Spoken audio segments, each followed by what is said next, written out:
this video, we're going to take a look at the second part of cell signaling. So if you remember from the last video, we talked all about cell communication and sort of the basics, the basic idea of how cells communicate with each other. This video is a little more specific because we're going to go over the signal transduction pathway and exactly how these responses occur in the cell. So just to give you an overview of what we're going to look at today. This diagram shows you an overview, a generic overview of all of cell signaling, how cells communicate. So the first stage in cell signaling is reception. So what you see here is that we've got a cell. Here's outside the cell, the extracellular fluid. This is inside the cytoplasm, and here's the plasma membrane. Well, in this plasma membrane embedded is a protein or a receptor. This receptor does what its name implies. It receives. So a signal molecule, which we call a ligand, will bind here in the first stage, reception. Then what will happen is, because of this binding here to this, it will set off a series or a cascade of events that occurs. We call this transduction because several molecules will transduce the signal that we received from outside into something workable that the cell can now do. What do we need to do? Maybe we need to turn on an enzyme. Maybe the cell needs to die. Maybe it needs to commit apoptosis. Maybe we need to turn on a gene. Anything can happen. Anything sort of cellular can happen as a result of this, but the signal needs to be transduced so that the cell can understand what it needs to know. So the second step, transduction, is where we have a series of relay molecules transducing the signal to get, and then of course, number 3, the response. And as I said, that could be many different things. So let's look a little more in depth. Let's look at stage 1. Stage 1 was, of course, reception. And so this signaling molecule, which we call a ligand, will bond to the receptor. Now, there are many different types of receptors that you might see. And so what you see here is a few examples of that. So this binding between the signaling molecule and this receptor is very specific. Not just any ligand will bond with any receptor. And what really happens? Well, what we know is that when one of these ligands from somewhere else in the body or from a neighboring cell activates or bonds to the receptor, there's a conformational change, meaning the change has conformed because of this, and now we're going to get some reaction. So here's several examples. G protein linked receptors, ligand-gated ion channels, receptor tyrosine kinases. Now, this example that you're looking at right here is actually a ligand-gated ion channel. And so let me just briefly tell you about that. So in this case, we have all these ions out here. These ions are going to do something if they were allowed in the cell. But they can't because the gate getting in is closed. Well, there is where our ligand comes in. Notice that the ligand bonds to the receptor, but before the gate is closed. Now look, once the binding has occurred, the gate opens and the ions are now free to move in. Those ions will create a cellular response. So this is ligand gated. The ligand actually is the gate, essentially the key to open the gate, and then the gate is the receptor that allows these ions in, and then when the ligand leaves, the gate closes. So that's one example of one of these receptors. Another example, which sort of was in the news recently because the 2012 Nobel Prize was awarded to Robert Lefkowitz down at Duke for his work on this. And this is the G protein linked receptor. And so what you see here, same scenario, we have outside the cell here, extracellular fluid, and then we have the cytoplasm, plasma membrane. So what we want is some response in the cell to take place. But how does that happen?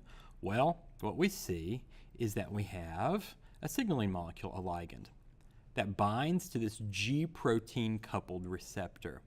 Now, it's called a G protein coupled receptor because it is, of course, coupled with this G protein. Now, before the ligand bonded, notice that this was inactive. But once the ligand binds notice that the G protein has become active and will move over to an enzyme. So this enzyme was inactive here. Now notice that because of the G protein moving over and giving and phosphorylating a little phosphate transfer, you'll notice that the enzyme is activated and we're going to get a nice cellular response. When it's done, the G protein receptor goes back and we have that inorganic phosphate as well. So that is sort of the second example of a receptor. Well, so we talked a little bit about this initial stage, the reception. What about stage 2? Stage 2 is what the whole thing's named for, the transduction. So remember, this is the conversion of the signal to something that the cell can understand. That's transduction. So we receive the signal and we need some result to happen over here. But getting it from here to here is the problem. That is called transduction. So notice that what you're seeing here is just an example that many shape changes occur to get us there. So, but what often happens in this transduction step 2 is that one receptor will activate another, which will activate another, which will activate another, and we get this cascade of events happening till we finally get some cellular response. And let me give you a more specific example. So what you see here is we see our ligand bonding to our receptor, which will activate a relay molecule that you see here. And notice that this turns on these kinases. Now, if you remember, kinase is a phosphorylating enzyme, kinase phosphorylating. So many of these signal transduction pathways have these phosphorylation cascades, right? You see this cascade of phosphorylating. Well, what does that mean? Well, what that means is one protein kinase activates another protein kinase. Look, notice that ATP goes to ADP, which then activates this protein kinase, which then turns on this one, right? And then finally, at this very end, what we see is that this protein kinase turns on this inactive protein, right? And activates it by adding that phosphate group so that we get a cellular response. So this is an example of a phosphorylation cascade because one kinase activates another, and proteins and phosphates, and we phosphorylate and phosphorylate and phosphorylate down the cascade until we finally get a cellular response. So part of that signal transduction pathway is something which we call a secondary messenger. And a secondary messenger is just what it sounds like. It's in the cascade, but it comes sort of secondary, but it still needs to carry a message. And so there are several different types or several different examples of secondary messengers. Cyclic AMP, calcium, these are two that are pretty common. You'll see those quite a bit. So what we have here is an animation of several of these in action. So I'm going to walk you through that. Let's go ahead and play that animation. So what you see here, of course, is our receptor. This one happens to be a G protein coupled receptor, which then activates this enzyme, which converts ATP to cyclic AMP, which then will serve as a secondary messenger to start this whole cascade that we will see down here. So cyclic AMP is the secondary messenger, which will then activate this protein kinase. Now, this shows several different examples. So in this case, the secondary messenger down here, right, is these calcium. In this case, the secondary messenger is cyclic AMP. So let's give you another example. So if you remember, I spoke earlier about this G protein mediated or coupled receptor. That is coupled to this protein right here. Now, epinephrine is the ligand. So epinephrine, what you'll see, is it will come and it will bond. Now notice that that resulted in a conformational change so that the G protein can couple. It is activated, which in turn activates adenylyl cyclase. Now notice that more ATP is used and converted to cyclic AMP. Cyclic AMP is the secondary messenger, which will then start this protein kinase cascade. Okay? So another example will be involving these calcium ions. These can be the secondary messenger as well. So this one involves a receptor tyrosine kinase, or it could be a G protein linked receptor. But in this example, we'll look at the kinase. So notice that the ligands bond, ATP is used, a phospholipase or lipase activates this secondary messenger here, which is what you see here, inositol triphosphate. Now this IP3 will then come down to the ER, endoplasmic reticulum, bind to a calcium channel so that these calcium ions can then go into the cell. So that will activate an enzyme, will get some cellular response. Notice that that one had two, both calcium and IP3 as its secondary.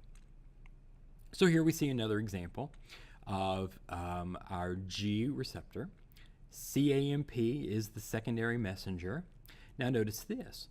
It activates a protein kinase, which will activate other protein kinases, which will activate more protein kinases, and we get this phosphorylation cascade. Now the interesting thing to note here is that the signal was amplified. So what's the whole point of these secondary messengers? This one activating another, activating another. Well, if one can activate two, two can activate two apiece. You understand how easily now we can get an amplification so that we get many, many chemical reactions going on in the cell because of one ligand that had joined.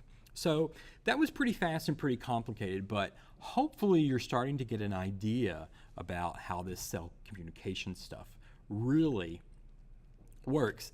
And a lot of it is, of course, because of the secondary messengers that we see in the system, which have allowed for all of this signal amplification as a result of the secondary messengers that you see. Well, then we're now to stage 3, the response. What did we get after all of this? Well, we might need several things to occur. So perhaps we need an enzyme to do some action or to work.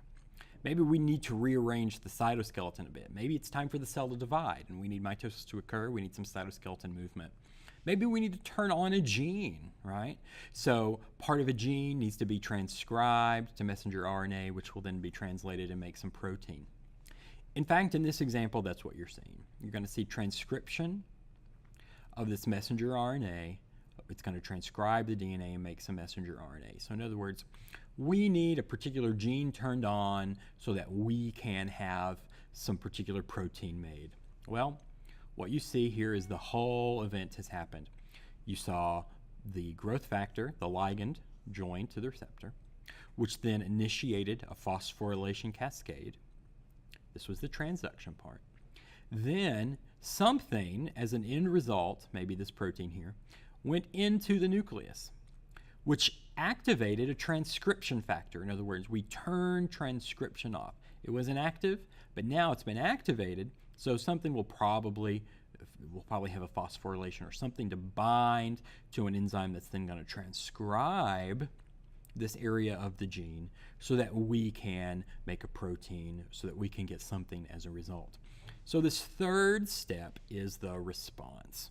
What are we getting as a result of all of this work that the cell did at the very top? Now, I mentioned this earlier, but why go through all these steps? Why this long cascade, right? Where one thing activates another, where activates another, activates another. And the point is amplification. So for example, where we looked earlier and we saw the epinephrine binding to a G protein coupled receptor, that was just one molecule. But then when that bonds, the transduction, right, will then start to activate the G protein. The active G protein, there are 10 to the 2, right, to the second power molecules, which then will activate the enzyme, still 10 to the 2, but then that doubles. Now we get 10 to the 4, and then those act upon us. And so we get this amplification.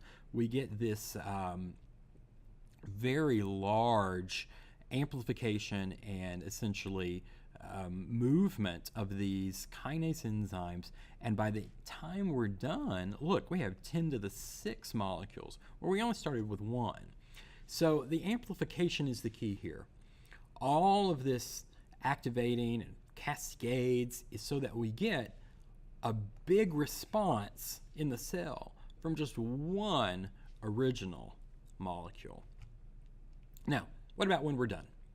Well, if the ligand binding to the a receptor is what started it. Obviously, to stop the signal, we need reversal of ligand binding. So if the ligand just leaves, then what we see is that that whole signal will stop, and then the cell will go back to normal, or will go back to what happened before they received the signal. Now, what are some real life applications of this? We know that this happens, we're learning more and more about it, and we're using this, of course, to create drugs, to better give therapies to people. Now, this is a very complicated idea, but there are already several ways in which we use this. So if we change the signal transduction, in other words, you have a condition where it's blocked or defective, right?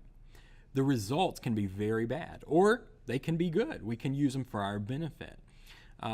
So this example here is what you're seeing is histamine. Now, if you know much about allergic reactions or your body's response, histamine is often what creates these really bad, runny nose and eyes. It's sort of allergic responses that you get when you encounter an allergen or something. Well, the interesting thing is that to get those responses in the cell, histamine binds to its receptor. Well, we have found out that we can actually stop this binding by introducing an antihistamine. So if you take a Benadryl or any of these antihistamines, essentially it is against the histamine, which then doesn't allow it to bond to the receptor. We don't get all that cellular response. And so you can take an antihistamine so that you don't have the runny nose or the watery eyes. That is a result of sort of the immune reaction that perhaps you don't want. So we're learning lots more about these cellular responses and these cell communication models, and they're getting very, very, very complicated. But as we learn more about these specific things, we'll be able to really increase the availability of drugs or the effectiveness of the drugs that we use.